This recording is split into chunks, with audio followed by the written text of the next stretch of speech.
Oke, selamat datang di channel Jagat Edukasi. Pada kali ini kita akan membahas rangkuman materi IPA kelas 8 kurikulum 2013 bab 11. Oke, pada bab 11 ini kita akan membahas tentang cahaya dan alat optik. Oke. Nah, sebelum kita mulai, jangan lupa klik tombol subscribe dan mari kita mulai. Poin pertama itu A ya, kita akan membahas sifat cahaya dan proses pembentukan bayangan. Nah, untuk subnya ya, bagiannya ya, yaitu sifat-sifat cahaya. Poin satunya itu sifat-sifat cahaya. Itu cahaya memiliki beberapa sifat, yaitu merambat lurus, dapat dipantulkan, dapat dibiaskan, dan merupakan gelombang elektromagnetik. Oke. Nah, kita akan membahas subnya lagi ya dari sifat-sifat cahaya ini, atau yaitu cahaya merambat lurus. Jadi kita sifat-sifat cahaya ini kita akan bahas secara rinci, oke? Nah, pertama itu cahaya merambat lurus. Nah, pada dasarnya bahwa cahaya itu akan selalu merambat lurus. Hal ini dapat dibuktikan dengan sedikit percobaan kecil dengan menggunakan dua buah kertas dan sebuah lilin. Nah, apabila lilin menyala, kemudian kita melubangi dua buah kertas dan diletakkan sejajar, maka kita dapat melihat cahaya lilin tersebut seperti pada gambar di bawah ini. Bisa dilihat sebelah kanan kita adalah mata dan ada lilin. Jadi ada kertas ya yang kita lubangi ya, dua. Jadi kita lubangi, kita dapat langsung melihat cahaya dari lilin tersebut. Oke. Artinya itu adalah perambatan cahaya. Oke. Nah, itu cahaya merambat lurus ya, jadi cahaya tuh bisa langsung merambat ke dalam lubang tuh. Lanjut. Nah, cahaya dapat dipantulkan ya, sifat cahaya selanjutnya itu cahaya dapat dipantulkan. Nah, cahaya memiliki sifat dapat dipantulkan jika menumbuk suatu permukaan bidang. Nah, pemantulan cahaya dibagi menjadi dua, yaitu pemantulan baur apabila cahaya dipantulkan oleh bidang yang tidak rata. Oke. Yaitu pemantulan tak teratur. Itu pemantulan cahaya dipantulkan oleh bidang yang rata. Oke. Jadi pemantulan teratur ya, bukan pemantulan tak teratur ya. Jadi poin 2-nya itu ya, pertama itu pemantulan baur, yang kedua itu pemantulan teratur ya, apabila cahaya dipantulkan oleh bidang yang rata. Oke. Perhatikan gambar di samping ini ya. Itu adalah pemantulan baur, bisa lihat. Jadi permukaannya itu adalah tidak rata ya, pemantulan baur. Jadi cahaya tuh dipantulkan ke bidang yang tidak rata. Oke. Nah, yang di bawah itu yang biru itu adalah pemantulan teratur. Jadi itu pemantulannya itu teratur ya. Jadi dipantulkan pada bidang yang rata seperti itu.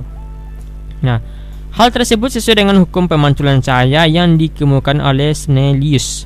Snellius mengemukakan bahwa sinar datang garis normal dan sinar pantul terletak pada satu bidang. Oke, sinar datang garis normal dan sinar pantul terletak pada satu bidang datar. Nah, besar sudut datang sama dengan besar sudut pantul. Jadi sudutnya itu sama teman-teman. Jadi garis normal, ada garis normal, garis lurus, dan ada sinar pantul dan sinar datang di sinar pantul ya. Bisa dilihat itu adalah center yang dan cahayanya yang dipantulkan. Jadi sudutnya itu sama teman-teman. Oke, bisa dilihat. Tap. Oke. Selanjutnya itu sifat cahaya yang dapat dibiaskan. Oke, nah, cahaya akan dibiaskan ketika melalui dua medium yang memiliki kerapatan optik yang berbeda. Kecepatan cahaya akan menurun saat dari udara memasuki air atau medium yang lebih cepat. Oke, semakin besar perubahan kecepatan cahaya saat melalui dua medium yang berbeda, akan semakin besar pula efek pembiasan yang terjadi. Oke. Jadi cahaya itu bisa dibiaskan, jadi berkelok dia, teman. Bisa lihat. Nah, ada sinar datang ya, ada sinar datang, ada garis normal ya. Jadi sinar itu dibiaskan, jadi dia membelok, teman-teman. Bisa lihat ke dalam air ya, medium yang lebih rapat memasuki air atau medium yang lebih rapat. Oke, seperti itu. Ada juga gelas ya. Jadi cahaya itu dia membias. Oke, seperti cahaya bias. Oke. Yang D itu cahaya merupakan gelombang elektromagnetik. Nah, gelombang cahaya terbentuk karena adanya perubahan medan magnet dan medan listrik secara periodik, sehingga merupakan gelombang elektromagnet. Nah, untuk membuktikannya, kalian bisa menyalakan lilin di sebuah ruangan yang gelap dan kemudian lilin tersebut akan menerangi ruangan. Nah, gelombang cahaya dapat merambat pada ruang kosong hampa udara tanpa ada materi. Jadi cahayanya itu tersebar ke seluruh ruangan, ya. Itu maksudnya. Nah, berdasarkan frekuensinya, gelombang elektromagnetik ada bermacam-macam. Nah, klasifikasi gelombang elektromagnetik dikenal dengan spektrum elektromagnetik. Perhatikan gambar di bawah ini. Nah, bisa dilihat. Nah, yang warna orange itu adalah panjang gelombang semakin pendek, dan yang hijau adalah energi semakin membesar. Oke, nah perhatikannya gambarnya seperti itu. Bisa lihat. Nah, oke, kita lanjut. Yang kedua itu pembentukan cahaya pada cermin. Tadi sifat-sifat cahaya ya. Kita selanjutnya itu pembentukan cahaya pada cermin. Oke. Pada saat menentukan bayangan pada cermin datar melalui diagram sinar, titik bayangan adalah titik potong berkas sinar-sinar pantol.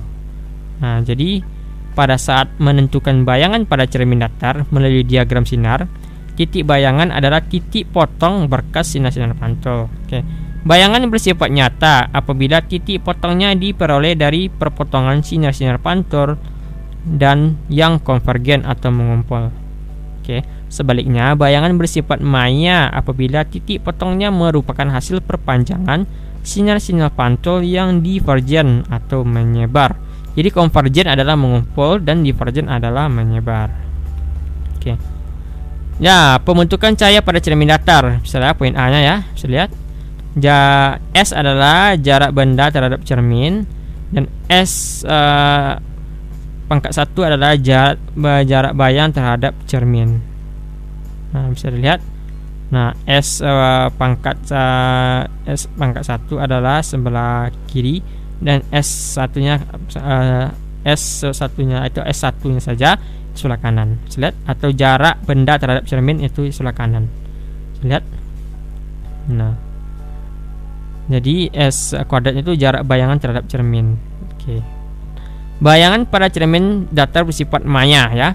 Titik bayangan dihasilkan dari perpotongan sinar-sinar pantol yang digambarkan oleh garis putus-putus. Oke, tap.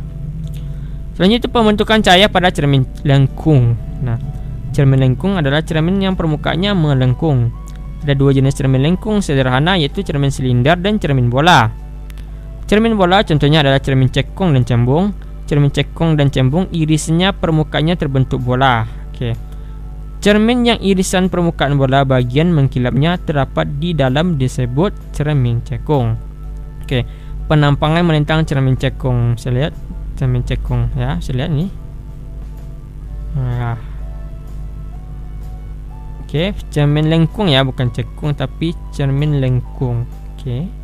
Di itu melengkung cerminnya teman-teman ya. Oke, kita lanjut. Oke, selesai. Oke, sekian dulu, terima kasih, dan ini adalah akhir dari pembahasan video IPA ya. Dan untuk bab-bab yang lainnya silakan cek di playlist channel ini, dan silakan cek channel ini. Oke. Sekian dulu, terima kasih dan sampai jumpa.